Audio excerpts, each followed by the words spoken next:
Hey guys, welcome back to my channel, She Reads.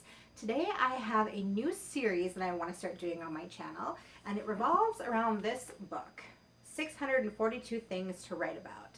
This is a writing prompt journal, and I often use it when I find that I'm having writer's block.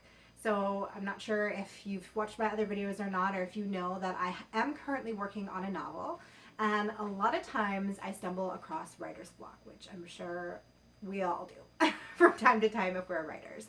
So I find that this really helps me to just kind of take my creative energy and direct it someplace else for a little bit. And it kind of gets my mind off of my current work in progress, makes me creative in another way, and kind of helps me to overcome that. So I typically just go through and I just like close my eyes and pick a topic at random and write a story that goes along with it. So I did this the other night. And then I kind of thought to myself how cool it would be to make this a series on my channel where I did this and I shared the story that I wrote. But then I also thought it would be kind of fun if after I shared my story, if I picked a new topic and then let you guys know what it is. And then if you guys wanted to, you could get in on it as well, write your own story and send it to me, and I'll read the good ones. Well, not to say that they won't all be good, but if I get a whole bunch of them, obviously I can't read them all, but I'll pick a couple to read on my channel. And yeah, I just kind of thought that would be a really kind of fun, different idea. So what I'll do is I'll start by reading out the prompt that I had the other night, and then I'll read you my story that I made to go with that prompt, and then we'll pick a new topic for the next time. So the one that we're doing today is: you are a military officer responsible for going to people's homes to tell them that a family member has died in combat, is a prisoner of war, injured, missing in action, and the like. Describe one of the notification scenes. So, here's my story to go with that prompt. It's a cold, rainy day in the city. The heat is turned on full blast, but the damn heat in this piece of shit car they assigned me never works. I'm driving as slow as I possibly can, dreading the job I've come here to do, wanting to slow down time so that I don't have to break this mother's heart. How the fuck did I ever end up in this job anyways? I was supposed to be a special operative agent, but one bad accident gets you here on fucking death duty. I pulled up to the house in spite of my dawdling and cut the engine. The house was a yellow bungalow, complete with a white picket fence and colorful tulips planted under the windows. I grabbed the file to refresh my memory of the soldier and his family. Joshua Rollin, 19 years old, 6'1", 194 pounds, brown hair, green eyes, built like a linebacker, and deployed only 6 months before being captured. This was his mama's house. He had 2 younger siblings that lived here. No father. No one to share in this mother's grief when I ring her doorbell in a minute and crush her soul into a million pieces. I get out of the car and open the gate, walking steadily to the front door. I ring the doorbell and wait for what seems like an eternity before a young girl answers the door. Hello, I say. Is your mommy home? The girl blinks at me a couple of times and runs away, leaving me in the doorway alone. I peek my head in just as a bleach blonde woman comes around the corner, wiping her hands on a dish towel. Oh, hey there. Sorry about that. Missy's not one for strangers. How can I help you? Are you Abigail Rollin? I ask. Yes, I am. Who are you?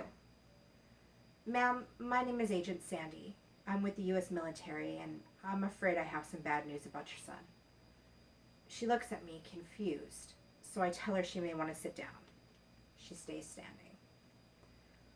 What the hell is this all about? Is he in some kind of trouble at work? I sigh. I know the best way to do this is like a Band-Aid. Rip it off. Ma'am, I'm sorry to inform you that your son Josh was captured by enemy soldiers last night during a combat situation, and we have very good reason to believe that he is dead. I realize that I've relayed the entire message with my eyes closed, and I open them, fully prepared to see this woman crumbling like a pile of bricks in front of me, gasping for air, tears overflowing. Instead, she just stands there blinking at me, a confused expression on her face. You must be mistaken. I'm sorry, ma'am, but I'm not mistaken. Is this your son? I show her the picture from my file. Well, Yes, it is, but I cut her off. Ma'am, we have many resources to help you and your family in this time of grief. I would be happy to send one of our trained counselors back here later on today to help. The woman is still blinking at me. You have to be mistaken, lady. I don't know whose son you're talking about, but it can't be mine, because mine is in the basement right now as we speak. At that moment, a 6'1", 194-pound, brown-haired, green-eyed, built like a linebacker man rounded the corner. What's the matter, Mama? He asks when he sees our now mutually confused expressions. This woman says she's from the military, Josh. She says you apparently died last night. I stammer. I don't understand. If you're here, then who's been deployed in your name? And who got captured and killed last night? We all stare at each other for several minutes, none of us sure what to do next. So that is my story from the 642 things to write about. So now let's go ahead and pick our next topic. So I'm just going to go through and just kind of flip back and forth through the pages. I'm going to close my eyes and I'm just going to pick a topic completely at random.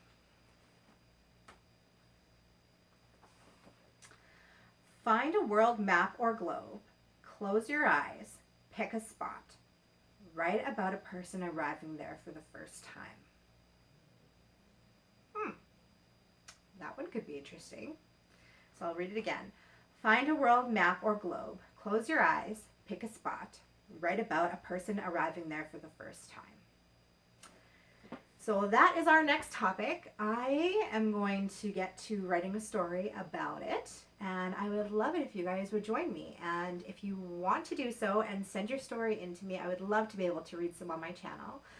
My email will be in the description box below, and hopefully I hear from you guys. That would be really awesome. It would be a super fun thing to add to my channel. In any case, thank you guys so much for watching, and have a great day. Bye!